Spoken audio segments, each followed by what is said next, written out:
రాయలసీమపై చంద్రబాబు సవతి తల్లి ప్రేమ చూపుతూ తీరని అన్యాయం చేస్తున్నారని మండిపడ్డారు వైఎస్ఆర్ కడప జిల్లా వైఎస్ఆర్సీపీ నేతలు. సీమను సస్యశ్యామలం చేసే రాయలసీమ ఎత్తిపోతల పథకాన్ని రెండు రాష్ట్రాల సీఎంలు కలిసి కనుమరుగు చేసే ప్రయత్నం చేశారని ఆరోపించారు. సీమకు ఒక్క చుక్క నీరు ఇవ్వకపోగా వైఎస్ జగన్ చేపట్టిన రాయలసీమ ఎత్తిపోతల పథకాన్ని సైతం నాశనం చేస్తున్నారని అన్నారు.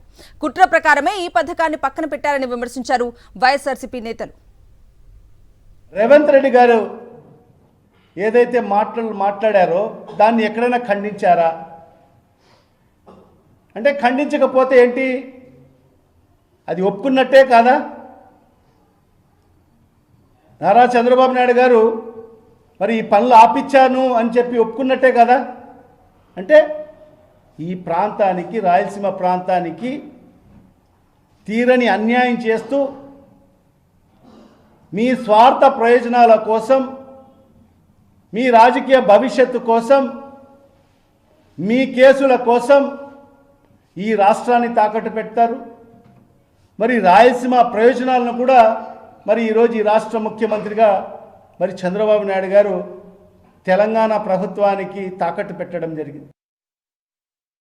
వాటర్ ఫుల్గా ఉంటేనే మనం పోతిరెడ్డిపాటి నుంచి రెగ్యులర్గా తీసుకోవచ్చు, లిఫ్ట్ అవసరం లేదు.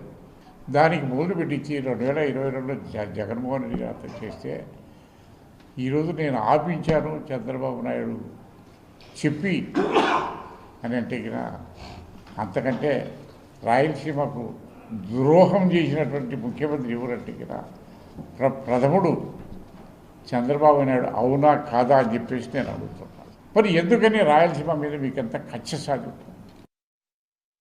రాయలసీమగా ఉంది, దీన్ని రత్నాలసీమ చేయాలనేటటువంటి భావంతో అట్లా ఆ నీరు, తాగునీరు అయితేనేమి, సాగునీరు అయితేనేమి లిఫ్ట్ ఇరిగేషన్ ద్వారా మనకు అందితే ఈ రాయలసీమ జిల్లాలే కాకుండా నెల్లూరు జిల్లా కూడా పెన్నా ద్వారా నీరు పోతుంది.